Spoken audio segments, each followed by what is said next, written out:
अच्छा, मैंने अब आपको बताना था कि हम किस तरह रिसर्चेस को फाइंड आउट कर सकते हैं, रिसर्च आर्टिकल्स किस तरह निकाल सकते हैं, रिसर्च जर्नल्स किस तरह से निकाल सकते हैं, बुक्स किस तरह से, और पीडीएफ्स कौन कौन सी यूज कर सकते हैं अपनी रिसर्च स्किल्स के अंदर। तो सबसे पहले मैंने गूगल खोला, आर्टिकल्स निकालने का, रिसर्च आर्टिकल्स निकालने का तरीका बता रही हूँ। गूगल स्कॉलर लिखना है गूगल के ऊपर, गूगल स्कॉलर्स। ये देखें, ये इस पे सारी चीजें आ गई हैं।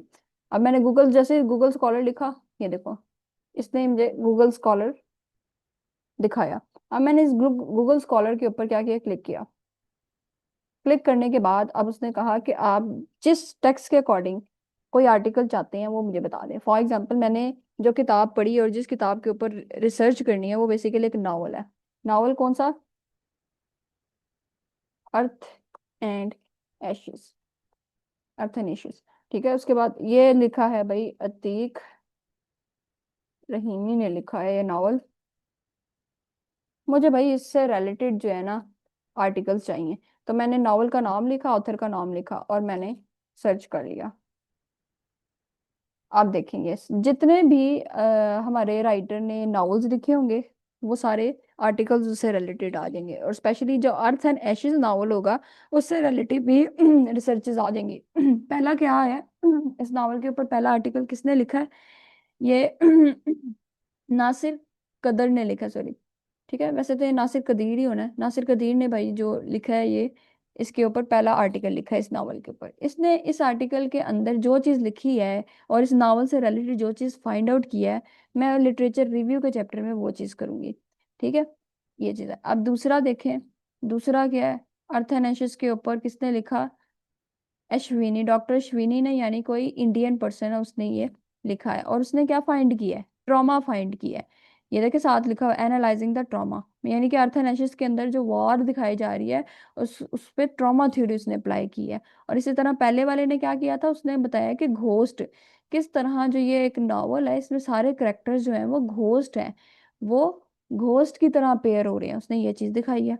अच्छा, इसके बाद मैंने जब तीसरा पढ़ा तो उसने क्या चीज़ दिखाई है, उसने बताया कि मेटाफर ऑफ वॉर, वॉर किस तरह अतीक रहीमी के बाकी नॉवेल्स में दिखाई जा रही है, सिर्फ एक नावल में नहीं। जैसे अर्थ एंड एशेस का आर्टिकल मैं अगर ये वाला पढूं, जो मेरे नावल के ऊपर रिसर्च जिसने की है पर्सन ने, अगर मैं उसका पढूं तो उसने ये चीज़ दिखाई है। लेकिन अगर मैं इस ऑथर के ऊपर पढ़ना चाहती हूँ कि इसने कौन कौन से वर्क्स लिखे हैं और क्या क्या मेन मेजर थीम्स हैं दिखाई गई हैं, तो ये मुझे उससे रिलेटेड भी एक आर्टिकल मिल गया।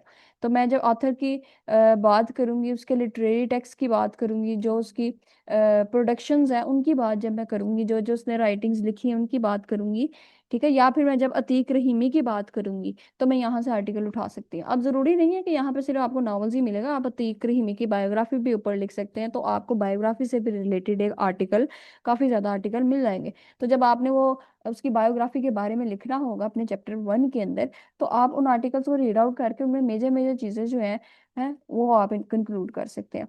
तो इस तरह आपके जो आर्टिकल्स से जो पढ़ा होगा वो रिसर्च जो है आपकी ऑथेंटिक हो जाएगी। तो कितने ज़्यादा यहाँ पे ना आर्टिकल लिखे हैं। अब मेरा जो जिस पे मैंने लिखा था बेसिकली वो ट्रॉमा थ्योरी थी, और वो आर्टिकल मैंने पब्लिश नहीं किया, लेकिन उसी के ऊपर किसी और पर्सन ने रिसर्च की है, जैसे हिस्ट्री, मेमोरी, क्या हो गया, history, memory and trauma theory. ये भी एक रिसर्च आर्टिकल था जो इसके ऊपर लिखा हुआ था।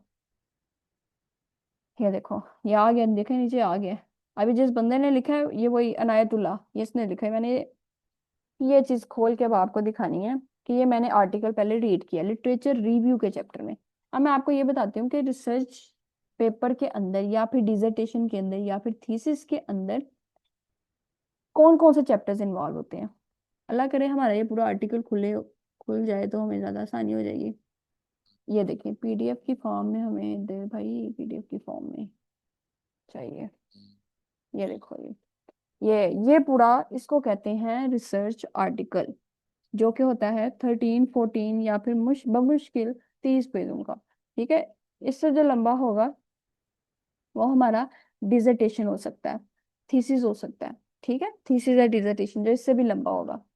ये आर्टिकल है, इसको आर्टिकल में क्या क्या चीजें होती हैं, जैसे मैंने बात की है टोटल 5 चैप्टर होते हैं जब आप कोई रिसर्च करते हैं, या फिर जब आप कोई डिसर्टेशन लिखते हैं, थीसिस लिखते हैं, उसके अंदर 5 चैप्टर इन्वॉल्व होते हैं। पहला चैप्टर जो होता है उसके अंदर आपका ये सारा टाइटल होता है, ये जो सारा टाइटल मैंने किया है ना सिलेक्ट, ये सारा टाइटल होता है, और ये टाइटल हमें बताता है कि आपके आर्टिकल में आप क्या करने जा रहे हैं, कौन सा टेक्स्ट आपने लिया है और कौन से टेक्स्ट के ऊपर आपकी रिसर्च है। जैसे ये देखे ना, ये मैंने ये उठाया था और मैंने फिर क्या किया, इसके ऊपर रिसर्च की, इस टाइटल के ऊपर, और इस टाइटल को रिलेट कर दिया अपने टेक्स्ट के ऊपर। अब चैप्टर 1 के अंदर ही सेकंड चीज हम क्या करते हैं, टॉपिक सिलेक्ट हो गया, टॉपिक लिख लिया, सेकंड चीज हमारी एब्स्ट्रैक्ट होती है। एब्स्ट्रैक्ट हम उस वक्त नहीं लिखते, कुछ लोग जो होते हैं जिनको प्रॉपर, जिन्होंने प्लान कर ली होती है, उन्होंने रिसर्च क्या करनी है, उन्हें अपना रिसर्च गैप मिल गया होता है, रिसर्च क्वेश्चन मिल गया होता है, उन्हें पता चल जाता है कि मैंने शुरू से लेकर एंड तक अपनी रिसर्च में क्या फाइंडिंग्स करनी है, क्या डिस्कवर करना है। वो जो है एब्स्ट्रैक्ट पहले भी लिख सकते हैं, ठीक है, वो पहले लिख सकते हैं। लेकिन जिनको ये चीज नहीं पता, जिन्होंने अभी रिसर्च करनी है, करना शुरू हुए हैं, तो वो एब्स्ट्रैक्ट लास्ट पे लिखेंगे, जब उनकी फाइंडिंग्स हो जाएगी, डिस्कवरी हो जाएगी। ठीक है, तो पहली चीज टॉपिक डिस्कस करना, दूसरी चीज एब्स्ट्रैक्ट का पैराग्राफ लिखना। इस पैराग्राफ के अंदर हम क्या करते हैं, बताते हैं कि हमने कौन सा नावल लिया है, कौन सा लिटरेरी टेक्स्ट उठाया है, कौन सी थ्योरी हमने अंदर अप्लाई की है, ठीक है, और कितने हमने ये देखे थ्योरिस्ट, कितने थ्योरिस्ट हमने अंदर इस्तेमाल किए हैं इसके अंदर, ठीक है, उनकी थ्योरीज उठाई हैं, और किस तरह हमने इन थ्योरीज को अपने टेक्स्ट से रिलेट किया है। जैसे कि मेरा टेक्स्ट था अर्थ एंड एशेस, तो उसमें क्या था, ये थ्योरीज जो थी, जो मैंने पढ़ी, ये वॉर के इफेक्ट्स दिखा रही थी और ट्रॉमेटिक मेमोरीज को दिखा रही थी ना, अफगान्स की, क्योंकि अफगानियन टेक्स्ट मैंने पढ़ा था ये अर्थ एंड एशेस को, तो अफगान का सारा बता रही थी, वार का टाइम बता रही थी, और उनके ट्रॉमेटिक मेमोरीज बता रही थी। तो मैंने अपनी थ्योरी को इस टेक्स्ट से रिलेट कर दिया, इस ट्रॉमा थ्योरी के साथ। ठीक है, ये देखिए trauma theory, psychological trauma theory के साथ, तो मैंने ये बता दिया एब्स्ट्रैक्ट के अंदर ही कि ये इस तरह मैंने कनेक्ट किया है अपनी रिसर्च को अपनी थ्योरी के साथ, इस टेक्स्ट को थ्योरी के साथ। अब मैंने क्या फाइंड आउट किया, मतलब कि बताने का मकसद, इस पर्सन ने क्या फाइंड आउट किया, इस पर्सन ने अंदर बताया ट्रॉमा से रिलेटेड जो टर्म्स थी, इसने फ्लैशबैक्स दिखाए कि जितने भी लोग हैं उनको बार बार पुरानी चीजें जो है वो याद आ रही हैं। जो वार टोन था, वार टोन लैंड थी, उसमें जिन लोगों को ने उन्हें लॉस किया, जैसे लोगों का कत्ल किया गया, ठीक है, कितने बच्चे मारे गए, कौन जला, कौन जो थी, बम शेलिंग कैसे हुई, ये सब चीजें लोगों को याद आती हैं, इसको कहते हैं फ्लैशबैक। जब वो अपनी जिंदगी के उसे से गुजर भी जाएं तो ये पुरानी चीजें जो है ना याद आती हैं, उन पे इफेक्ट करती हैं। तो ये, तो इस जो ये हमारा रिसर्चर था, इसने रिसर्च की इस सब चीजों पर, ये थ्योरी अप्लाई की, इस टेक्स्ट के ऊपर थ्योरी अप्लाई करने के बाद उस थ्योरी को अटैच कर दिया, इस नावल के ऊपर अटैच किया, और नावल के अटैच करने के बाद अपने डाटा एनालिसिस के चैप्टर में ये चीज दिखाई है, उसने फ्लैश बैक्स दिखाए हैं, जो कि बार बार इसके करेक्टर को, इस नावल के करेक्टर्स को बार बार फ्लैश बैक्स आ रहे थे। ये चीज भाई उसकी मेन है। ठीक है, अच्छा, ये चीज होगी, एब्स्ट्रैक्ट लिखना आ गया। एब्स्ट्रैक्ट के बाद मैंने कहा था कि की वर्ड्स होते हैं कुछ, ये इंपॉर्टेंट वर्ड्स होते हैं, ये पूरी रिसर्च में हमारे हेल्प आउट करते हैं, हमें बताते हैं कि ये हमारी जो पूरी रिसर्च है इन वर्ड्स के ऊपर बेस करते हैं, जैसे कि वॉर ड्रामा। ठीक है, ये अगर जैसे मैंने अपने एब्स्ट्रैक्ट के अंदर, कोई पर्सन एब्स्ट्रैक्ट नहीं पढ़ना चाहता, तो वो मेरे कीवर्ड्स को देख के समझ आएगा कि मैंने अपनी फाइंडिंग्स क्या की हैं, मैंने किस चीज़ के अबाउट रिसर्च आर्टिकल लिखा हुआ है। मैंने वार के बारे में लिखा, ट्रॉमा, मेमोरी, ये डिसऑर्डर है, ये साइकोलॉजिकल टर्म है, इसको कहते हैं पोस्ट ट्रॉमेटिक स्ट्रेस डिसऑर्डर। ठीक है, ये चीज़ हो गई। उसके बाद मैंने इसके अंदर अफगान कल्चर को दिखाया हुआ है। तो ये मेरा जो पर्सन है, अगर वो एब्स्ट्रैक्ट नहीं पढ़ना चाहता, तो कीवर्ड्स देख कर उसको समझ में आ जाएगी कि ये बंदा कहना क्या चाह रहा है। और ये कीवर्ड्स जो है, ये मेरे पूरे नावल के या फिर इस एब्स्ट्रैक्ट्स में से मैं निकाल के नीचे ला सकती हूँ। ठीक है, ठीक है। अब चैप्टर नंबर 1 में ही मजीद इंट्रोडक्शन लिखते हैं, इंट्रोडक्शन का चैप्टर होता है, ये देखें जैसे इसने लिखा हुआ इंट्रोडक्शन। इसने इंट्रोडक्शन के चैप्टर में हम क्या करते हैं, इंट्रोड्यूस करवाते हैं जिस चीज़ के बारे में हमने नावल लिखा है, ठीक है, उनका हम इंट्रो देते हैं। ठीक है, इसमें आपका आ सकता है राइटर, आ सकता है राइटर के जो वर्क्स हैं उनके बारे में डिस्कस करें, उनकी थीम्स के बारे में डिस्कस करें। फिर उसके बाद हमने इसके अंदर जो अपना लिटरेरी टेक्स्ट सेलेक्ट किया है, जिसके ऊपर हम रिसर्च करने जा रहे हैं, उस टेक्स्ट के हवाले से हम बताते हैं कि इस टेक्स्ट के अंदर कौन कौन सा किरदार है, समरी बताते हैं, समराइज करके बताते हैं, इसमें ये कहानी है, वार टोन लैंड है, ऐसे ऐसे हुआ था। इंट्रोडक्शन चैप्टर के अंदर हम क्या करते हैं, ये चीज़ बताते हैं। इस तरह अफगान अफगान के बारे में, जैसे मैंने अफगानिस्तान के बारे में बताया था, ये सारा ट्रॉमा जो है वहाँ पे हुआ, वॉर की, वॉर टोन थिंग्स जो थी, इवेंट्स जो थे वहां पे हैपन हुए थे, तो मैंने उनके बारे में भी एंड पे डिस्कस किया था। तो इंट्रो के चैप्टर में आपको तीन चीजें समझनी है। पहला आपका टॉपिक, दूसरा आपका एब्स्ट्रैक्ट, तीसरा आपका इंट्रोडक्शन। इंट्रोडक्शन में आप ऑथर का भी इंट्रोडक्शन देते हैं, उसके वर्क्स का इंट्रोडक्शन देते हैं, लिटरेरी टेक्स्ट का इंट्रो करते हैं। जो आप लिटरेरी टेक्स्ट, उसकी जो अर्थ एंड एशेस, जैसे मैंने नॉवल सेलेक्ट किया था, तो मैं उसको पढ़ के उसके बारे में भी बताऊंगी कि उस चीज में समराइज करके बताऊंगी कहानी क्या है उसके अंदर। ठीक है, ये चीजें होती हैं। इसमें हम सोशल कल्चर इफेक्ट भी दिखा सकते हैं इंट्रोडक्शन के चैप्टर में। ठीक हो गया। अच्छा, उसके बाद ये आर्टिकल है ना, ये चीज़ है, लिटरेचर रिव्यू का चैप्टर है। अब आर्टिकल में चैप्टर मेंशन नहीं किए होते, किधर गया चैप्टर 2। अच्छा, अब इसने ना इसमें मेंशन नहीं किया। अगर मैं आपको थीसिस खोल के दिखाती तो आपको ज्यादा वाज़ेह होता। मैंने आपको आर्टिकल दिखाए हैं। इंट्रोडक्शन के चैप्टर के बाद जो अगला चैप्टर होता है वो लिटरेचर रिव्यू होता है। वो क्या होता है? Literature review. लिटरेचर रिव्यू के नाम से हम्म, मैं दिखाई देती हूँ ये आर्टिकल तो। चलें,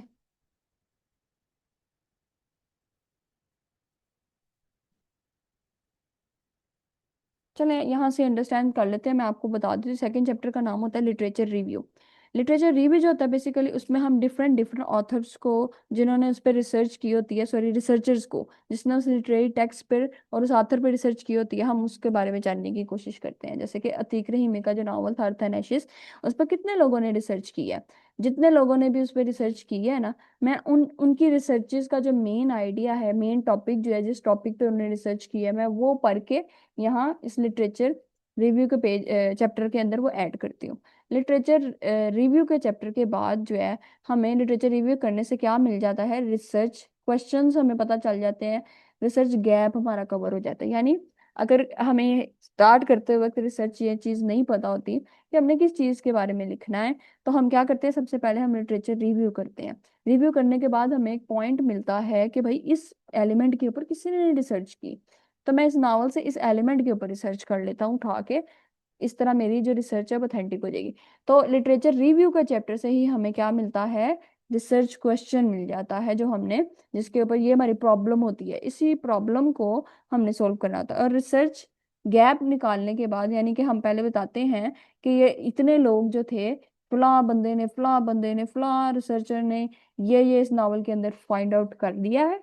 और अब जो मैं हूँ, मैंने डिग आउट किया कि इसके ऊपर ये जो टॉपिक था, इसके ऊपर आज अभी तक किसी ने भी रिसर्च नहीं की। तो लिहाजा उसको मैं कहूंगी रिसर्च गैप के अंदर लिखूंगी कि तो मुझे इस तरह मेरे जो रिसर्च का गैप मिल गया, गैप फाइंड आउट हो गया कि भाई ये जो एक क्वेश्चन है इसके ऊपर रिसर्च मेरे से पहले किसी ने नहीं की, तो लिहाजा मैं ये इस पे अब रिसर्च करूंगा।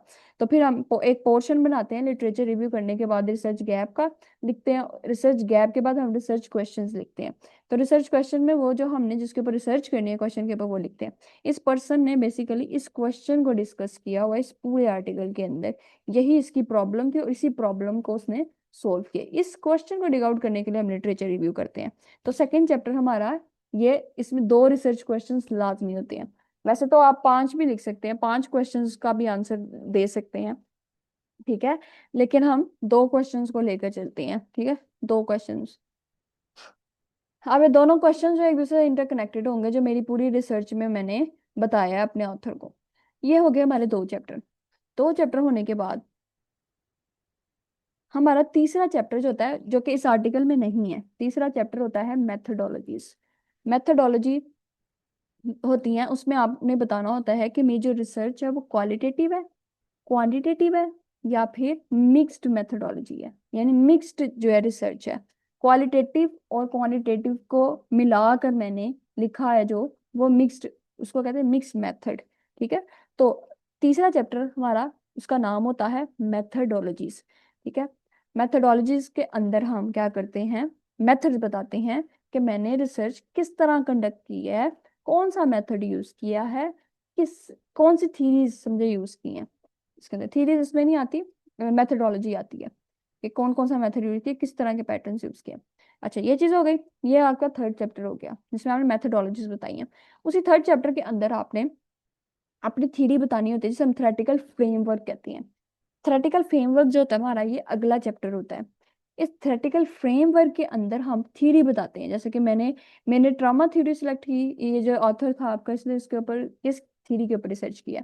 बेसिकली इसने फाइंड आउट किया कि मेरी जो लिटरेरी टेक्स्ट है, जो मैंने पढ़ा है, उसके ऊपर तो ये वाली थ्योरी सबसे ज्यादा अप्रोप्रिएट है, सबसे ज्यादा डोमिनेंट है। तो मुझे ये थ्योरी लगा के कुछ नई बात निकालनी चाहिए, कुछ नई बात जिसके ऊपर किसी ऑथर ने रिसर्च ही नहीं की। तो मैंने ये थ्योरी लगा दी, और ये थ्योरी को सबसे पहले मैंने अपनी थ्योरेटिकल फ्रेमवर्क में डिफाइन किया। इस थ्योरी को डिफाइन करने के बाद जिसने इस थ्योरी के ऊपर काम किया ना, जिन थ्योरीज ने, मैंने उन थ्योरीज को मेंशन कर दिया। लेकिन वो थ्योरीज, उनका काम, उनके आइडियाज जो मैंने शेयर किए हैं, वो डाटा एनालिसिस के चैप्टर में मैं उन आइडियाज को जो है ना, अपने लिटरेरी टेक्स्ट से रिलेट कर कर न्यू चीज डिस्कवर करके बताऊंगी। समझ में आई ये चीज है। तो ये थ्योरेटिकल फ्रेमवर्क का अगला चैप्टर होता है। थ्योरेटिकल फ्रेमवर्क के बाद आपका आता है डाटा एनालिसिस। यहाँ पे उसने बंदे ने क्या लिखा हुआ है, ठीक, डाटा एनालिसिस। अब डाटा एनालिसिस चैप्टर का नाम होता है, थीसिस के अंदर चैप्टर नंबर 4 आपका डाटा एनालिसिस के नाम से होता है। डाटा एनालिसिस में आप क्या करते हो, इसमें आपने जो फाइंड किया होता है ना, ये आप वो लिखते हैं। समझ में आई। आपकी सारी फाइंडिंग्स जो होती हैं ना, वो उसमें जाती हैं डाटा एनालिसिस के चैप्टर में। जैसे कि मैंने ट्रॉमा थ्योरी तो लगा तो ली, लेकिन ट्रॉमा थ्योरी को मैंने रिलेट कैसे किया है अपनी न्यू फाइंडिंग से, मैंने वो बताना होता है। जो मैंने ऑथर्स या थ्योरिस्ट, ट्रॉमा थ्योरी से रिलेटेड जो मैंने थीरीज निकाले, जिन्होंने ट्रॉमा पे बात किया, उन थीरीज को, उनकी थीरीज को, उन थीरिस्ट को मैं आगे डाटा एनालिसिस के चैप्टर से रिलेट करती हूँ अपने टेक्स्ट के साथ। फॉर एग्जांपल, इसकी एग्जांपल मैं इस तरह देती हूँ कि जैसे जब कोई इंसान वॉर देखता है, जैसे फर्डिनेंड डिसॉशर है ना, उसने वॉर थ्योरी के बारे में, ट्रॉमेटिक थ्योरी के बारे में एक बात की, कि जब इंसान कुछ अपने अंदर दबा लेता है ना, उसके अंदर कुछ छुप जाता है, जिस चीज को वो छुपाने की कोशिश कर रहा होता है और उसे लड़ रहा होता है अंदर ही अंदर, बाहर तो वो बाहिर ठीक है, लेकिन अंदर वो फाइट कर रहा होता है, तो वो किसी ट्रॉमा का शिकार होता है। और उस ट्रॉमा की वजह से जो उसके अंदर फाइटिंग चल रही होती है ना उसके अंदर, वो उसकी फिजिकल बॉडी पे भी इफेक्ट होती है, वो उसकी हेल्थ पे भी इफेक्ट करती है। ठीक है। फिर वो जो है उसके डिसीजन मेकिंग पे भी इफेक्ट करती है, उस पर्सन को वो साइलेंट बना देती है, उस पर्सन को वो गिल्ट फील करवाती है। तो ये मैंने सारी बातें आपको वैसे बताई कि ये उसकी एक थ्योरी थी ट्रॉमा से रिलेटेड, कि जिस इंसान ने कोई भी अपनी जिंदगी में ऐसा हादसा देखा, उस हादसे के बाद अगर वो आपको ये चीज एक्सप्रेस कर रहा है कि वो बड़ा खामोश है, वो ज्यादा बात नहीं करता, ठीक है, वो गुस्से में अक्सर रहता है, वो ब्लेम करता रहता है, कंप्लेंट्स करता रहता है, तो उसके पीछे कोई ना कोई एक वजह है। वो वजह क्या है, वो उसका ट्रॉमा है। कोई एक ऐसा इंसिडेंट जो उसकी लाइफ में हो गया, जो कि उसको अ, उसकी उसकी पूरी जिंदगी पर और उसके पूरे बिहेवियर पर जिसने इफेक्ट डाला है, तो वो बेसिकली वो।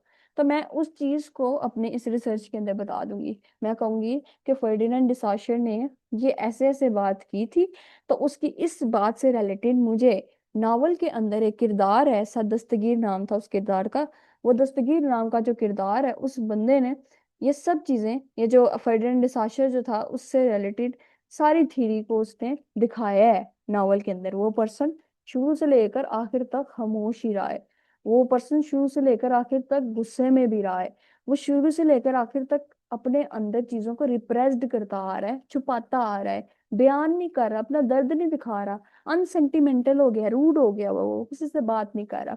ठीक है, ये चीज है।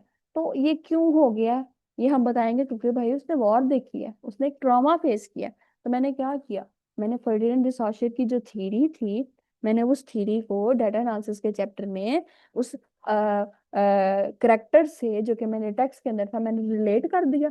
तो जब मैंने टेक्स्ट और लिटरेरी थ्योरी को आप इसमें इंटरकनेक्ट कर दिया, तो फिर मेरी रिसर्च ऑथेंटिक हो गई। मेरे डाटा एनालिसिस का जो चैप्टर था, इसका मतलब वो अच्छा जा रहा है, वो इस तरह कुहियन पैदा कर रहा है मेरी रिसर्च के अंदर। और अगर ये कुहियन पैदा नहीं होती, आप थीरिस्ट को तो बड़ा डिफाइन कर रहे हैं, लेकिन उन थीरिस्ट की थीरीज को आप डाटा एनालिसिस के चैप्टर में इंटर रिलेट नहीं कर रहे, तो ये फिर आपके डाटा, फिर आपकी रिसर्च में क्या आ जाएगी, एरर आ जाएगी कि आपने थ्योरी लिटरेरी थ्योरेटिकल फ्रेमवर्क में जिन थ्योरीज की आपने बात की थी, उन थ्योरीज को आपने रिलेट ही नहीं किया डाटा एनालिसिस के चैप्टर में। तो रिलेट करना बहुत जरूरी है। तो ये चीजें हैं। ये हो गया हमारा डेटा एनालिसिस का चैप्टर। डेटा एनालिसिस के चैप्टर के बाद होता है कंक्लूजन, जिसे हम मोस्टली फिफ्थ चैप्टर कहते हैं। ठीक है, उसमें कंक्लूजन होता है, और कंक्लूजन में आपने बताना होता है अपनी ओवरऑल फाइंडिंग्स। ओवरऑल फाइंडिंग्स ये बिल्कुल इसी तरह होता है कि जैसे जो जो चीज़ें आपने उसके अंदर, जो जो पॉइंट्स आपने फाइंड किए हैं ना, जो जो डेटा एनालिसिस के चैप्टर में आपने चीज़ें निकाली हैं, वो सारी आपने कंक्लूजन के अंदर लिख के बतानी होती है कि मैंने ये फाइंड किया है, ये थ्योरी से अप्लाई की है अंदर। कंक्लूजन के बाद हमारा थीसिस और डिसर्टेशन क्या होता है, खत्म हो जाता है। और जिस तरह इस बंदे ने भी, इसने चैप्टर्स के नेम नहीं लिखे क्योंकि ये रिसर्च आर्टिकल है। रिसर्च आर्टिकल में ये सब लिखने की जरूरत नहीं होती, बल्कि ये तो सीधा सीधा जाता है। लेकिन उसने सारा मेथड यही अप्लाई किया है। अगर आप गौर करें ना, उसने हर चीज देखे, मैंने आपको साथ साथ ही गिनाया है कि पहला चैप्टर में उसने क्या क्या लिखा होगा। ठीक है, पहले चैप्टर से रिलेटेड जो मैं बातें करी, थीसिस के से पहला चैप्टर होता है। बस रिसर्च आर्टिकल में हम चैप्टर्स के नेम नहीं देते, हम डायरेक्ट सर्च स्टार्ट कर देते हैं। हम ये सब चीजें पता है, ये देखें ये चैप्टर 1 में क्या होता है, 2 में क्या होता है, 3 में क्या होता है, ये सब चीजें पता है। इससे ही हमें इसको वाजा करके बताने की जरूरत नहीं है, हम डायरेक्ट रिसर्च कर रहे हैं। तो एक रिसर्च आर्टिकल ऐसे लिखा जाता है, उसमें हमें चैप्टर्स को मेंशन करने की जरूरत नहीं होती, बल्कि इस तरह से बुलेट्स की फॉर्म में हाईलाइट कर लेते हैं कि ये थ्योरी मैं ये लगा रहा हूँ, रिसर्च क्वेश्चन मेरा ये है, ठीक है, कंक्लूजन ये है मेरा। ये देखो, ये जैसे इसने ये बेसिकली ये जैसा ट्रामा इंड्यूस फ्लैशबैक, ये क्या था, ये उसका डाटा एनालिसिस के चैप्टर में जब हम लिखते हैं ना थीसिस के अंदर, तो ये हमारी फाइंडिंग्स होती हैं। तो इसने प्रोमिनेंट करके रिसर्च आर्टिकल के अंदर अपनी फाइंडिंग्स लिखी हुई हैं। तो इसको तो जरूरत ही नहीं थी कि डाटा एनालिसिस का चैप्टर पहले वो मेंशन करता, उसके अंदर जाके फिर वो ये बताता कि मैंने ये चीज फाइंड किया, क्योंकि ये रिसर्च आर्टिकल है, और रिसर्च आर्टिकल हमेशा डायरेक्ट होता है। इसको कहते हैं एकेडमिक राइटिंग। आपके पास रिसर्च लिखने का नॉलेज था, तो आपने पूरा रिसर्च आर्टिकल लिख लिया। थीसिस लिखवाने का मकसद क्या होता है, डिसर्टेशन लिखवाने का मकसद क्या होता है, कि आपको रिसर्च करने का तरीका आ जाए। जिसको रिसर्च करने का तरीका आ जाएगा, फिर उन्हें ये चैप्टर्स का लिखने की जरूरत ही नहीं है, ऐसे रिसर्च आर्टिकल्स वो प्रोड्यूस करेगा। और ऐसे रिसर्च आर्टिकल जो है आपके एकेडमिक के लिए, कैरियर के लिए बहुत फायदेमंद होते हैं। इनके थ्रू आप बाहर भी जा सकते हैं, आपको यूनिवर्सिटीज में दाखिला भी मिल सकता है। जितनी ज्यादा पब्लिकेशंस होंगी, आपकी जॉब जो है उतनी ज्यादा अच्छी हो सकती है। ठीक है, तो ये चीज हो सकती है। आई होप कि आपको समझ में आ गया होगा, ये रिसर्च आर्टिकल था। अब मैं बैग जाके आपको एक बार रिसर्च थीसिस भी दिखा देती हूँ कि आप रिसर्च थीसिस में देखेंगे किस तरह जब हम कोई थीसिस लिखते हैं तो हम प्रॉपर मेंशन करते हैं चैप्टर्स के नेम्स। ये गूगल स्कॉलर ही खुला हुआ है अभी भी।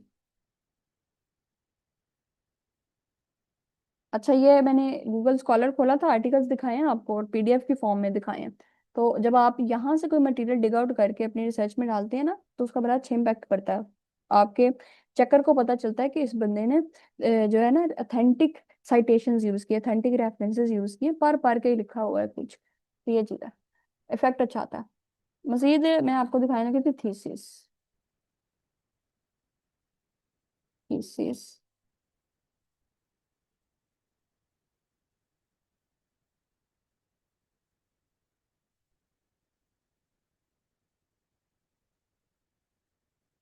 डिपार्टमेंट, पीडीएफ से भी आप बहुत सारा कुछ निकाल सकते हैं। और ये थीसिस लिखा हो उस बच्ची ने। ये क्राइटेरिया बता रही है, थीसिस नहीं है। थीसिस होती है, उसमें 8,000 से 10,000 तक अल्फाज आपने लिखने होते हैं।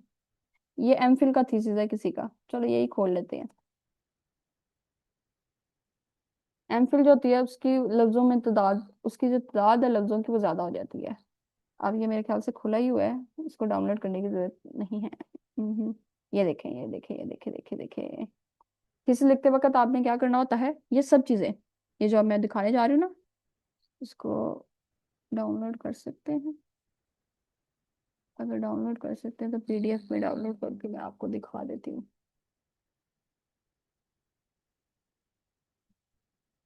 आईडी मांग रहा है, फिर ये पैसे मांगेगा। जो ऐसे आर्टिकल होंगे वो फिर पैसे भी मांगते हैं। चलो इसको ऐसे ही बड़ा कर लेते हैं, हमें क्या जरूरत पड़ी खरीदने की। ये देखें, अब ये थीसिस किसने लिखा है, इमरान अली खान ने थीसिस लिखा है, ये उसने टैग लगाया है। और ये थीसिस सबमिट किसको करवाना है, ये किस लेवल पे लिखा गया है, ये एमफिल लेवल का थीसिस है, और किस चीज़ पे ये इंग्लिश डिपार्टमेंट से उसने किया है, और कौन सी यूनिवर्सिटी है। ये पहला पेज होता है जो आपने थीसिस लिखते वक्त पहला पेज होता है, वो तैयार करना होता है। इसमें ये सब चीज़ें होती हैं। फिर दूसरा जो पेज होता है उसमें आपने टेबल ऑफ कंटेंट्स डालने होते हैं थीसिस लिखते वक्त। टेबल ऑफ कंटेंट्स में जैसे आपकी यूनिवर्सिटी की रिक्वायरमेंट्स होती हैं, डेडिकेशन पेज होता है, कहते हैं डेडिकेशंस डालो, ये थीसिस आप किसको डेडिकेट करना चाहते हैं। ठीक है। उसके बाद ये आपसे पूछते हैं फॉरवर्डिंग शीट, अप्रूवल सर्टिफिकेट होना चाहिए थीसिस जो आप कर रहे हैं, ये इसमें आप अप्रूवल सर्टिफिकेट आपका होना जरूरी है। यानी आपकी डिग्री जो जहाँ से है, जिस इंस्टीट्यूट से है, वहाँ उस इंस्टीट्यूट की तरफ से आपको अप्रूव्ड सर्टिफिकेट मिला होना चाहिए। उस पे साइन होने चाहिए, सिग्नेचर होने चाहिए, एक्नॉलेजमेंट होनी चाहिए। ठीक है। और उसके बाद इसी टेबल ऑफ कंटेंट्स के अंदर सब चीज़ें मेंशन होती हैं। ये देखें, ये पहले तो आपने ये डेडिकेशन लगानी होती है, फिर फॉरवर्डिंग शीट लगानी होती है, अप्रूवल सर्टिफिकेट कि ये मैं सर्च करने का अहल हूँ, इस इंस्टीट्यूट से मैंने ये किया है और ये मैं ये कर रहा हूँ, इस इंस्टीट्यूट ने मुझे अथॉरिटी दी है, तो लिहाजा मैं अहल हूँ। फिर आपने सुपरवाइजर जो आपको थीसिस करवा रहा होता है ना, आपने उसका भी एक सर्टिफिकेट, रिसर्च सर्टिफिकेट, वो भी आपके साथ लगाना होता है। ठीक है। एक्नॉलेजमेंट होती है, ये आपकी मर्जी होती है यूनिवर्सिटी के जो है ना इंस्ट्रक्शंस के अकॉर्डिंग, ये सारा, ये 3 से 4 चीजें हम इस्तेमाल करते हैं।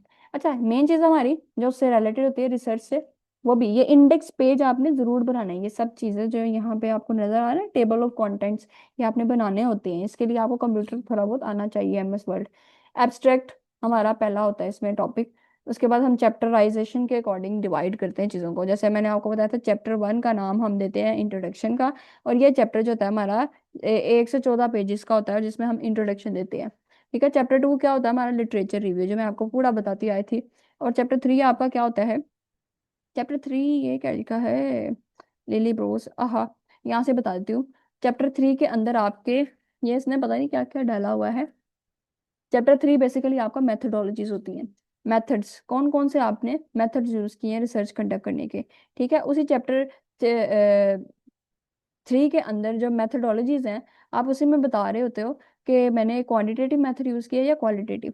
फिर चैप्टर 4 होता है, चैप्टर 4 के अंदर आप बताते हो थ्योरेटिकल फ्रेमवर्क, थ्योरी कौन सी अप्लाई की है, थ्योरेटिकल फ्रेमवर्क के नाम से होता है चैप्टर 4। फिर चैप्टर 5 आता है, चैप्टर 5 में आपने बताना होता है डाटा एनालिसिस, उसके ऊपर आपने मेंशन करना होता है ये डाटा एनालिसिस का चैप्टर है। डाटा एनालिसिस के अकॉर्डिंग आपने जो है वो क्या फाइंड आउट्स किए हैं। चैप्टर 5 के अंदर ही आपका चैप्टर नंबर 6 आ जाएगा, उसके अंदर आपका कंक्लूजन लिखा जाएगा। तो ये जो चैप्टर की डिवीजन है ना, ये इंग्लिश लिटरेचर के जो लोग होंगे उनकी थोड़ी डिफरेंट होगी, जो कंप्यूटर के होंगे उनकी डिफरेंट होगी, जो साइकोलॉजी के होंगे उनकी डिफरेंट होगी। तो ये पेज भी हमने खुद कंस्ट्रक्ट करना होता है। ठीक हो गया। अब देखें डेडिकेशन क्या होती है।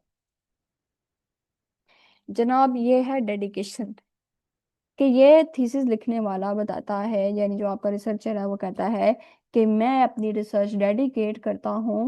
ये क्या है, मिखाइल मिखाइल लॉविंच बार्किल, इस पर्सन को, the man and the cause of preserving knowledge, ये इस पर्सन को ये डेडिकेट कर रहा है। ये आप खुद सर्च आउट करेंगे ना, मजीद आपको नॉलेज मिल जाएगा। पहला डेडिकेशन का पेज होता है। अब ये पेजेस क्यों ये इसके अंदर लगा रहा है, पहले उसने क्या बताया हमें, पहले उसने बताया अपना नाम, अपना थीसिस, अपने इंस्टीट्यूट का नाम, डिपार्टमेंट का नाम। दूसरा पेज उसने टेबल ऑफ कंटेंट्स बनाए कि मैंने ये सब चीजें अपने थीसिस के अंदर डिस्कस करनी है। तो उसके उस कंटेंट के हिसाब से सबसे पहले इसने डेडिकेशन का पेज लगाया। डेडिकेशन में बताया कि रिसर्च किसको डेडिकेट कर रहा है, पेरेंट्स को कर रहा है, टीचर्स को कर रहा है, इदारे को कर रहा है। ठीक है, किसको डेडिकेट कर रहा है। ठीक है। उसके बाद अप्रूवल सर्टिफिकेट इस तरह का होता है, और अप्रूवल सर्टिफिकेट में आपके थीसिस का टाइटल लिख के जाता है, जहां से आप ये इंस्टीट्यूट का नाम मेंशन होता है, जो सुपरवाइजर होता है उसका नाम मेंशन होता है, जिस डिग्री के लिए आप कर रहे होते हो उस डिग्री का भी नाम होता है। तो उसके अंदर डेटेड होता है, कुछ लिंक्स वगैरह होते हैं, और आपके इंस्टीट्यूट के चेयरमैन के साइन होते हैं इस सर्टिफिकेट के ऊपर। फिर इंटरनल एग्जामिनर जो होता है, फिर वो साइन करता है, और फिर एक्सटर्नल एग्जामिनर, इंटरनल एग्जामिनर वो पर्सन होता है जो आपकी रिसर्च कंडक्ट करवा रहा होता है, सुपरवाइजर। ठीक है। एक्सटर्नल वो जो आपके बाद में आके, जिसको आप थीसिस लिख रहे हैं, जो आपका चेक करने वाला है वो करेगा। एक्नॉलेजमेंट क्या होता है, एक्नॉलेजमेंट करता है, इसमें हम बेसिकली एक लेटर होता है, ग्रेटिट्यूड लेटर, जो हम, जिसने हमारी हेल्प आउट की होती है रिसर्च करवाने में ना, हम उसको ये ग्रेटिट्यूड दे रहे होते हैं, पेश कर रहे होते हैं, उसको थैंक्स कर रहे होते हैं। I wish to thank doctor Ismail for generous support of my work. जैसे कि देखो, ये इसने डॉक्टर इस्माइल वली जो भी हैं, उनको ये अपनी जो रिसर्च जो थी वो डेडिकेट की है, और उन्हीं को वो थैंक यू भी कह रहा है कि उन्होंने मेरी बड़ी हेल्प की है। और उसने ये भी अंदर बीच में बताया कि मैंने ये जो रिसर्च है ये किस चीज़ के ऊपर की है। वो अपना टाइटल भी इसके अंदर लिख सकता है। टाइटल लिखने के बाद मजीद अगर वो कोई उस प्रोफेसर के अलावा, फॉर एग्जांपल हमारी मदद सुपरवाइजर के अलावा बड़े से लोग करते हैं। मैंने जब रिसर्च की तो ऐसे थीसिस लिखा, तो उसके अंदर मेरे सिर्फ सुपरवाइजर नहीं बल्कि मेरे टीचर्स भी इन्वॉल्व थे, इंग्लिश लिटरेचर जिन्होंने पढ़ लिया था, कुछ एमफिल के थे, कुछ पीएचडी के थे, ठीक है, इस तरह। तो मैं उन सबके नेम्स लिख के उनको एक्नॉलेज कर सकती हूँ कि इन्होंने मेरी हेल्प की है। मजीद अपना नंबर, अपने प्रिंसिपल का, इदारे का नाम और सेल नंबर इस पेज पे डालकर लिख देते हैं। ये होगा एक्नॉलेजमेंट। एक्नॉलेजमेंट के बाद मैंने आपको बताया था थीसिस के अंदर एब्स्ट्रैक्ट लिखा जाता है। तो एब्स्ट्रैक्ट का एक अलग से पेज बनाया जाता है। एब्स्ट्रैक्ट चैप्टर 1 के अंदर इंक्लूड नहीं किया जाता, बल्कि अपना लिखने से पहले, रिसर्च थीसिस लिखने से पहले एब्स्ट्रैक्ट का पेज जो है वो लगाया जाता है। तो एब्स्ट्रैक्ट आपका बाहर आएगा इस पेज के ऊपर। अब ये सब चीजें जो है वो टेबल ऑफ कंटेंट्स के अकॉर्डिंग चल रही हैं। और ये लिखना कैसे है ये वो, अच्छा, इस एब्स्ट्रैक्ट के नीचे देखा कीवर्ड्स नहीं है, आपने कीवर्ड्स यूज करने हैं क्योंकि आप इंग्लिश लिटरेचर के स्टूडेंट हैं, ठीक है, तो आप कीवर्ड्स यूज करिएगा। फिर चैप्टर 1 स्टार्ट हो जाता है। थीसिस के अंदर चैप्टर 1 का आपने देखो क्या नाम दिया, इंट्रोडक्शन, बिल्कुल ऐसे ही लिखा जाता है जैसे ये भी लिखा हुआ है। अगर आपके एमएलए फॉर्मेट के अकॉर्डिंग या एपी के अकॉर्डिंग साइटेशन आती है तो वो भी मैं आपको करना सिखाऊंगी, लेकिन बाद में। बहरहाल मैं ये बता रही हूँ कि ये ऐसे ही थीसिस लिखा जाता है। चैप्टर 1 इंट्रोडक्शन, इंट्रोडक्शन में आपको जो जो चीज़ें बताई हैं वो सब चीज़ें मेंशन करनी होती हैं। इंट्रोडक्शन के अंदर आपके ऑथर का नाम, बायोग्राफी, उसके करियर और उसकी प्रोडक्शंस होती हैं। फिर जो आप टेक्स्ट नॉवल जिसके ऊपर रिसर्च करने जा रहे हो, या ड्रामा या शॉर्ट स्टोरी, कोई भी जॉनरा, उसके बारे में आप लिखते हो, और उसको लिखने के बाद उसको समराइज करते हो अपने चैप्टर 1 के अंदर। ये 8 से 10 पेजेस का सिर्फ इंट्रोडक्शन लिखा जाता है। ये देखें, ये 8 से 10 पेजेस का उसने इंट्रोडक्शन लिखा है। इसके अलावा भी इस चैप्टर के अंदर जो हमें हमारे टॉपिक से रिलेटेड जो चीज़ें होती हैं, जैसे ट्रॉमा, ट्रॉमा क्या होता है, तो मैंने इंट्रोडक्शन के चैप्टर में ट्रॉमा भी ऐड किया। ट्रॉमा थ्योरी क्या होती है ना, तो मैंने ट्रॉमा थ्योरी तो नहीं लिखा, मैंने बताया, टर्म को वाज़ेह किया इंट्रोडक्शन के चैप्टर में, इंट्रोड्यूस करवाया इन टर्म्स से। जो कीवर्ड्स होते हैं ना एब्स्ट्रैक्ट में जो होते हैं, उनको इंट्रोड्यूस करवाते हैं। तो जैसे ऑथर का आपने सब कुछ दे दिया, तो उसके साथ साथ आप कीवर्ड्स भी जो आपकी रिसर्च से रिलेटेड है, उन कीवर्ड्स को भी एक्सप्लेन करें कि ये वर्ड्स क्या बताते हैं, मैंने इन वर्ड्स पे रिसर्च किया है, इनकी डेफिनेशन यही है। तो ये चीज़ हो गई।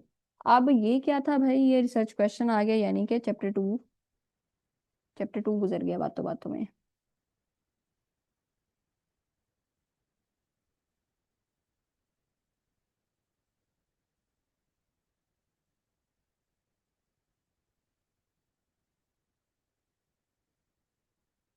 नहीं इसने प्रॉपर, वेट मिनट किधर गया।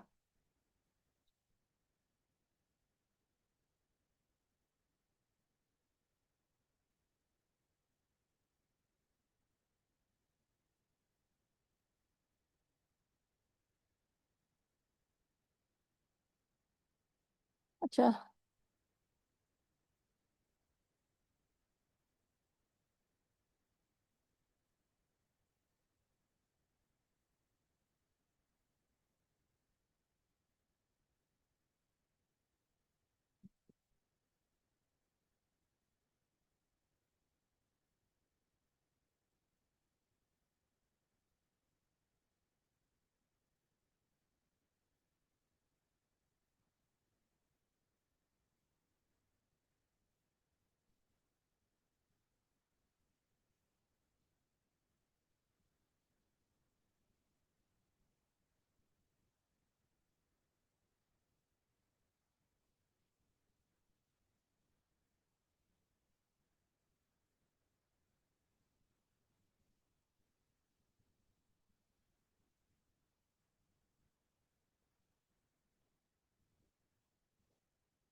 अच्छा। अच्छा, उस थीसिस के अंदर ना ये चीज़ें वाजिया नहीं थी, तो मैंने अपना थीसिस आपको खोल के दिखा दिया, ताकि मैं आपको बता सकूं कि मैंने किस तरह रिसर्च कंडक्ट की। जैसे मैंने बताया कि रिसर्च में ये पेजेस जो है, ये सब चीज़ें नेसेसरी होती है। डिक्लेरेशन पेज, ये देखिए एब्स्ट्रैक्ट का पेज। अच्छा, ये नहीं है कि इससे पहले हमने चीज़ें नहीं लिखी, ये सब चीज़ें हमने की। फिर मैंने आपको बताया टेबल ऑफ कंटेंट्स होते हैं। अब ये टेबल ऑफ कंटेंट्स जो होते हैं ना, ये रिसर्च में थोड़ी बहुत हमारे जैसे एरर्स आई हुई हैं। ये मेरा वो थीसिस है जिसमें भी गलतियां थी। तो ये जो कंटेंट्स होते हैं ना, ये हमेशा पहले लिखे जाते हैं। इंट्रोडक्शन के बाद आपका सेकंड पेज होता है वो टेबल ऑफ कंटेंट्स का होता है। उस टेबल ऑफ कंटेंट्स में देखें तरतीब होती है कि भाई अब आपने ये पेज टाइटल पेज डालना है, ठीक है, फिर आपने रिसर्च कम्प्लीकेशन सर्टिफिकेट लिखना डालना है, फिर डिक्लेरेशन पेज डालना है, फिर एब्स्ट्रैक्ट। इस तरतीब के अकॉर्डिंग चलती है। तो टेबल ऑफ कंटेंट हमें तब नहीं पता था, तो हमने बाद में लिखे। तो ये चीज़ है। तो आप यहाँ से खुद अब देख लें। चैप्टर 1, चैप्टर 1 में मैंने यहाँ पे बताया कि चैप्टर 1 में हमने इंट्रोडक्शन लिखा है। ठीक है, चैप्टर 1 में इंट्रोडक्शन लिखने के बाद ये सब चीजें देखें। हमारे जिस तरह गाइडलाइंस हमें मिली हुई थी ना कि आपने डिवीजन कैसे करनी है चैप्टर्स की, आपको यूनिवर्सिटी की तरफ से गाइडलाइंस दी जाती हैं कि आपके चैप्टर 1 के अंदर इंट्रोडक्शन होना चाहिए। फिर आपकी सब हेडिंग्स जो है, हेडिंग्स इंट्रोडक्शन की होनी चाहिए, सब हेडिंग्स लिटरेचर व्यू की होनी चाहिए, रिसर्च क्वेश्चन की, थ्योरेटिकल फ्रेमवर्क की, फिर चैप्टराइजेशन की जो है आपकी क्या होनी चाहिए, सब हेडिंग्स होनी चाहिए। फिर उन्होंने हमें इंस्ट्रक्शंस हमें जो मिली उसके अकॉर्डिंग उन्होंने कहा चैप्टर नंबर 2 जो है आपका वो अलहदा से होना चाहिए, और चैप्टर नंबर 2 के अंदर आपका डाटा एनालिसिस होना चाहिए। फिर उन्होंने हमें कहा कि चैप्टर 3 जो है आपका उसके अंदर सिर्फ कंक्लूजन होना चाहिए और एंड पे आपका वर्क साइटेड पेज होना चाहिए। तो ये जो हमें इंस्ट्रक्शन मिली थी उस यूनिवर्सिटी के अकॉर्डिंग हमने, उस इंस्ट्रक्शंस के अकॉर्डिंग हमने अपना थीसिस लिखा था। ये आपको भी मिलेंगी जिस यूनिवर्सिटी में आप पढ़े हैं। तो उसके अकॉर्डिंग हमने चैप्टर 1 जैसे बनाया, उसमें हमने देखिए सारा इंट्रोडक्शन ही लिखा है, सारा इंट्रोडक्शन है। मेरा वॉर से रिलेटेड था, तो सबसे पहले मैंने वॉर, ट्रॉमा, ये जो टर्म्स थी, छोटी छोटी टर्म्स जिसको मैंने आपको भी बताया था एब्स्ट्रैक्ट के अंदर जो कीवर्ड्स हैं, मैंने उन कीवर्ड्स को, या टाइटल के अंदर जो वर्ड्स होते हैं मेन में जिसके ऊपर रिसर्च की जा रही होती है, मैंने उसका इंट्रोडक्शन दिया था सबसे पहले। इंट्रोडक्शन देने के बाद फिर मैंने ऑथर का देखें इंट्रोडक्शन दिया। ऑथर के इंट्रोडक्शन के देने के बाद मैंने नॉवल का इंट्रोडक्शन दिया, उसने जो जितने वर्क्स प्रोड्यूस किए थे उनका। और जो मेरा सिलेक्टेड नावल था मैंने उसका इंट्रोडक्शन दिया, और उसमें पूरी पूरी स्टोरी बताई कि मैंने उस नावल के अंदर ये सब चीजें देखी हैं। ठीक है, ये चीज होगी, समराइज कर दिया। सेकंड, सेकंड जो था, इस उसने इंस्ट्रक्शन के अकॉर्डिंग हमें कहा था कि चैप्टर 1 के अंदर ही आपने लिटरेचर रिव्यू लिखना है। ठीक है, तो कुछ यूनिवर्सिटीज में कहते हैं कि नहीं, लिटरेचर रिव्यू आपने चैप्टर 2 बना के लिखना है, जैसे मैं आपको समझाने की कोशिश कर रही थी। ठीक है, तो चैप्टर 2 के अंदर जैसे हमारी यूनिवर्सिटी के अकॉर्डिंग इंस्ट्रक्शन जो हमें थी, वो चैप्टर 1 के अंदर हमने लिटरेचर रिव्यू सब हेडिंग बना के करना था। ये हेडिंग नहीं नजर आ रही, देखिए ये सब है, सब मैंने यहाँ पे इंडेंटेशन की हुई है, तो ये सब हेडिंग है मेरी। ठीक है, इट्स नॉट हेडिंग। चैप्टर 1 की इंट्रोडक्शन की हेडिंग, उसके बाद ये सब heading literature review. Literature review में मैंने सब उन लोगों का लिटरेचर रिव्यू किया है जिसने इस मेरे इस नावल पे रिसर्च की थी। और लिटरेचर रिव्यू क्यों किया जाता है? रिसर्च गैप को फाइंड आउट करने के लिए, रिसर्च क्वेश्चन को फाइंड आउट करने के लिए। अब जितने लोगों ने रिसर्च की थी, ये देखें, नासिर, नसरीन, कद्दर है, ये इन्होंने रिसर्च की, और इन्होंने क्या क्या बताया मैंने वो बताया, ये पहले पर्सन थे इन्होंने की। ठीक है, इसके बाद जो मैंने सेकंड पर्सन लिया, मैंने उसके बाद मैंने काफी लंबा लिटरेचर रिव्यू लिखा। आप लंबा ना करें, आप इसको शॉर्ट ही लिखें, ये इतना नेसेसरी नहीं होता। ये चूंकि हमारी फर्स्ट फर्स्ट रिसर्च थी, तो हमें इतना आइडिया नहीं था इन चीज़ों का। इतना लंबा कभी भी नहीं लिखते, शॉर्ट ही लिखते हैं। फिर मैंने सेकंड आर्टिकल जो पढ़ा, ये देखें, वो भी उसमें उसने ये फाइंडिंग्स की थी फ्रेंड और फो की, अतीक रहीमी के उसने आर्टिकल के अंदर, इस रिसर्चर ने। तो फिर मैंने इसको भी लिखा और ये बताया कि इसने क्या क्या क्या कहा है अपनी रिसर्च में। फिर मैंने तीसरा आर्टिकल पढ़ा, और तीसरा आर्टिकल मैंने इस पर्सन, दो पर्सन ने लिखा था। ये बेसिकली एक जर्नल था। ठीक है, तो इस जर्नल में उसने क्या मेरी रिसर्च से रिलेटेड बात की, आर्थर एशे नॉवल के ऊपर उसने क्या कंक्लूजन फाइंडिंग्स की, मैंने वो भी सारी चीजें बताई। बताने के बाद मैंने एक और आर्टिकल, जैसे अभी देखिए कितने ज्यादा मैंने आर्टिकल पढ़े हैं। फिर एक अनायतुल्लाह का मैंने आर्टिकल पढ़ा। ठीक है, जो मैं आपको भी थोड़ी देर पहले दिखा रही थी वो अनायतुल्लाह का था। ठीक है, फिर उसके आर्टिकल को पढ़ने के बाद मैंने 5 या 5 से ज्यादा लोगों के जो है आपने रेफरेंसेस देने होते हैं, 5 से ज्यादा लोगों के आर्टिकल्स का लिटरेचर रिव्यू आपने देना होता है इस चैप्टर के अंदर। ठीक है, इस लिटरेचर रिव्यू के चैप्टर के अंदर ये देने के बाद आपने चैप्टर के एंड को बताना होता है। एक पैराग्राफ मैंने लिखा था कि भाई मेरा रिसर्च गैप जो है मुझे मिल गया, रिसर्च क्वेश्चन मिल गया, तो मैंने रिसर्च क्वेश्चन बनाए। रिसर्च क्वेश्चन मुझे क्या क्या मिले कि भाई ये ऐसे क्वेश्चन है जिन पे मैं रिसर्च कर सकती हूँ, क्योंकि इन पर आज तक किसी ने रिसर्च नहीं की। ठीक है, इन चीजों पर किसी ने रिसर्च नहीं की, तो मैंने ये रिसर्च क्वेश्चन बनाए हैं। ये 1 से 5 हो सकते हैं। ठीक है, कोशिश करें 2 या 2 से 3 हो, इतने आपके रिसर्च क्वेश्चन होने चाहिए रिसर्च के अंदर। फिर मैंने आपको बताया था कि तीसरा चैप्टर होता है रिसर्च मैथडोलॉजीज। चूंकि हमें यूनिवर्सिटी की तरफ से इंस्ट्रक्शंस जो थी कि पहले ही चैप्टर में आपने लिटरेचर रिव्यू ऐड करना है, और पहले ही चैप्टर में आपने रिसर्च मेथड्स भी ऐड करने हैं, मेथडोलॉजी का भी चैप्टर ऐड कर देना है, तो फिर इसलिए हमने अलग से चैप्टर नहीं लिखा। अदरवाइज थर्ड चैप्टर जो होता है वो कौन सा होता है, रिसर्च मैथडोलॉजी।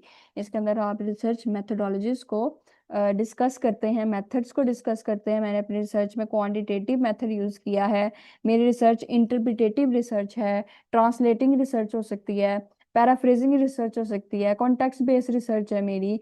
मैंने इसमें जितनी भी चीज़ें हैं आर्टिकल से उठाई हैं, लोगों के इंटरव्यूज करके उठाई हैं, और मैंने फिर इनके सब के आइडियाज़ को सुनने के बाद जो है मैंने कंस्ट्रक्ट किया कोई थ्योरी, जो थ्योरी मेरे जो है इसमें अप्लाई हो सकती है रिसर्च में। ठीक है, तो ये सब चीज़ें इसमें 3 चीज़ें आती हैं रिसर्च मैथडोलॉजीज के अंदर। पहले वो पूछता है कि पैराडाइम्स क्या है, रिसर्च पैराडाइम्स क्या होते हैं, वो पैराडाइम्स में आपको बताया जाता है। फिर आपको बताया जाता है फिलोसफिकल अजम्पशंस क्या है, फिलोसफिकल थीरीज कौन कौन से अप्लाई होती हैं। इसमें ऑन्टोलॉजी का आता है। ऑन्टोलॉजी आप किस आपने रियलिटी को फाइंड किया है कितने सोर्सेज, तो ऑन्टोलॉजीज आपको बताता है कितने टाइप से रियलिटीज को फाइंड कर सकते हैं। तो ऑन्टोलॉजीज भी आती हैं इसके अंदर, जिसको हम कहते हैं फिलोसफिकल अजम्पशन। फिर आता है तीसरा मेथड्स कौन कौन से डिस्कस किए हैं। मेथड्स बेसिकली बड़े इंपॉर्टेंट है, क्वालिटेटिव मेथड है या क्वांटिटेटिव है या मिक्स मेथड है। ठीक है, तो ये बड़ा इस चैप्टर में नेसेसरी होता है। ये चीज़ों के बाद अगला जो चैप्टर होता है बेसिकली वो थ्योरेटिकल फ्रेमवर्क के नाम से होता है। अब देखें यहाँ पे हमें हमारी यूनिवर्सिटी की तरफ से जो इंस्ट्रक्शन थे हमने वो फॉलो किया। चैप्टर 1 के अंदर उन्होंने कहा था हमें थ्योरेटिकल फ्रेमवर्क भी आप चैप्टर 1 में डाल दें, तो हमने डाल दिया। अदरवाइज इसका अलग से नाम होता है थ्योरेटिकल फ्रेमवर्क चैप्टर नंबर 4, इस तरह करके। थ्योरेटिकल फ्रेमवर्क में मैंने थ्योरी अप्लाई की है, और वो थ्योरी जो थी मेरी बेसिकली आपको मैंने बताया था कि साइकोलॉजिकल ट्रॉमा थ्योरी थी। देखे, ये देखे, माय सॉरी सॉरी ये क्या हो रहा है, theoretical framework of this dissertation relies on traumatic theories। मेरी traumatic theories थी, साइकोलॉजिकल बेसिकली ट्रॉमा थ्योरी थी। ठीक है, और ट्रॉमा थ्योरीज के अकॉर्डिंग मैंने अपने ऑथर्स मेंशन किए। फॉर एग्जांपल ये पर्सन जो था ये हमारा थ्योरिस्ट था, मेरा थ्योरिस्ट ये पर्सन था। ठीक है, ये 2 पर्सन है, इस तरह 5-6 थ्योरीज थे। मैंने उनकी थ्योरीज आगे अपने डाटा एनालिसिस के चैप्टर में इंसर्ट की हैं, और उनकी बातें अपने लिटरेरी टेक्स्ट से जोड़ी हैं जो वो कहती हैं, और दिखाया है दोनों को, बताया है कि इस तरह होता है। ये चीज हो गई। फिर मेरी यूनिवर्सिटी की तरफ से इंस्ट्रक्शन थी कि एक चैप्टर आपने ऐसा बनाना है जिसमें आपने चैप्टराइजेशन करनी है। चैप्टराइजेशन मतलब चैप्टर की डिवीजन करनी है। तो मैंने बताया कि भाई ये मेरा फर्स्ट चैप्टर था, उसमें मैंने ये सब चीज़ें जैसे जैसे आपने मुझे कहा था ना, मैंने वो सारी चीज़ें उसके अंदर चैप्टर 1 के अंदर इंसर्ट की हैं। ये हर एक रिसर्च में थीसिस में नहीं होती ये वर्ड चैप्टराइजेशन, ये यूनिवर्सिटी ही इंस्ट्रक्ट करती है, उसके अकॉर्डिंग चलना पड़ता है। फिर यूनिवर्सिटी ने मुझे जो मेरा था, उन्होंने मुझे कहा चैप्टर 2 जो होता है आपने उसमें सिर्फ डाटा एनालिसिस को कंक्लूड करना है, डाटा एनालिसिस के अलावा चैप्टर 2 में और कुछ ना हो। तो फिर मैंने इसमें अपना डाटा एनालिसिस चैप्टर के नाम से लिखा, और फिर मैंने अपना पूरी इसके अंदर जो डिस्कवरी थी थीरीज को रिलेट किया अपने लिटरेरी टेक्स्ट से। ठीक है, और फिर जो नई चीज़ें मैंने डिग आउट की, फाइंड आउट की, मैंने वो चीज़ें एक्सप्लोर की इस पूरे टेक्स्ट के अंदर। अब मैंने जितनी भी चीज़ें एक्सप्लोर की हैं वो सारी इसके अंदर है।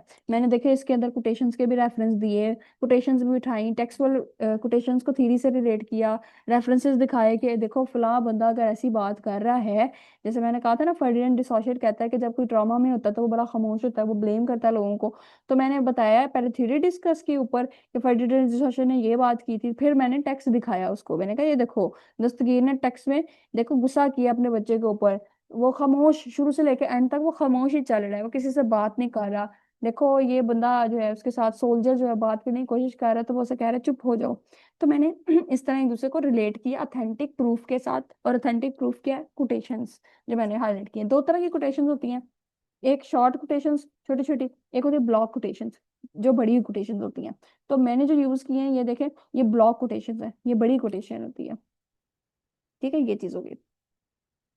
ये मेरा पूरा चैप्टर डाटा एनालिसिस का था। डाटा एनालिसिस के बाद चैप्टर नंबर 3 में हमें उन्होंने कहा था कंक्लूजन लिखना है।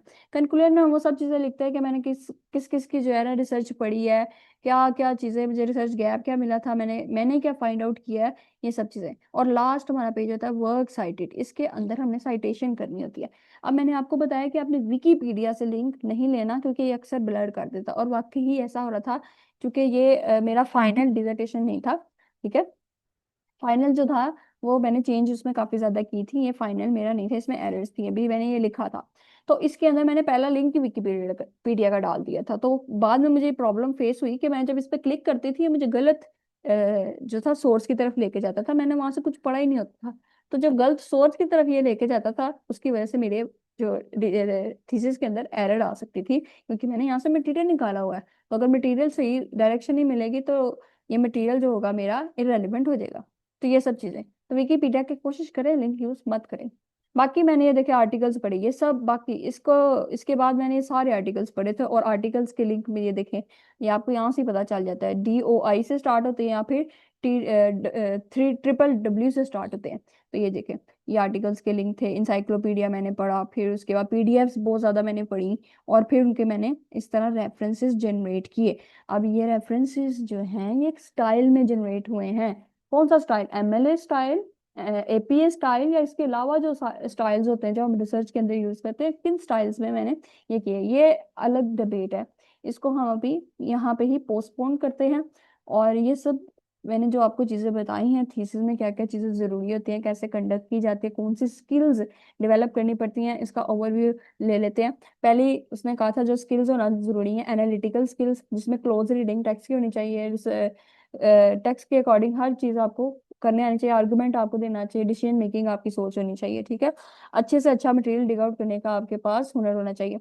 दूसरा कम्युनिकेशन स्किल्स होती हैं, कम्युनिकेशन में राइटिंग स्किल्स, क्योंकि हम थीसिस को लिखते हैं, बोलते नहीं है, तो इसमें वर्बल स्किल्स जो है वो नहीं आएंगी, लेकिन राइटिंग स्किल्स आएंगी। राइटिंग स्किल्स आपके पास होनी चाहिए, एरर नहीं आनी चाहिए, ग्रामेटिकल एरर नहीं, पंचुएशन एरर नहीं, सिंटैक्टिकल एरर नहीं, सिमेंटिकल एरर नहीं, सिमेंटिक कहते हैं मीनिंग गलत नहीं होना चाहिए, आप जो सेंटेंस बना रहे हैं उसको कंप्लीट सेंस दें।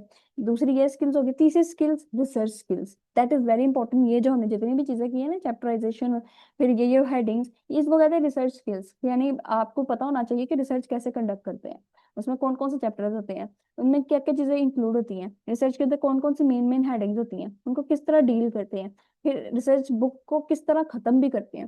ठीक है, तो ये सब चीजें, तो ये रिसर्च स्किल्स होती हैं। जब तक ये तीनों स्किल्स नहीं मिलती, ये चीजें नहीं होती, तब तक हम एक रिसर्च आर्टिकल अच्छा नहीं लिख सकते। ठीक है, इसमें से पहली दो स्किल्स जो है वो हर फील्ड में यूज हो सकती हैं, लेकिन जो रिसर्च स्किल्स होती है वो हर फील्ड की रेलिवेंट होती है, रिलेटेड होती है। जैसे इंग्लिश लिटरेचर की रिसर्च फील्ड थोड़ी अलग होती है, साइकोलॉजिकल पर्सन से, सॉरी, साइकोलॉजिकल फील्ड से अलग होती है। इस तरह जो कंप्यूटर फील्ड के जो प्रोजेक्ट्स होते हैं, उनके जो थीसिस होते हैं वो अलग होते हैं, उनकी रिसर्च स्किल्स अलग होती हैं। तो इसलिए मैं बार बार एम्फोसाइज कर रही थी कि लिटरेचर के जो स्टूडेंट है उनकी रिसर्च स्किल्स थोड़ी अलग होंगी।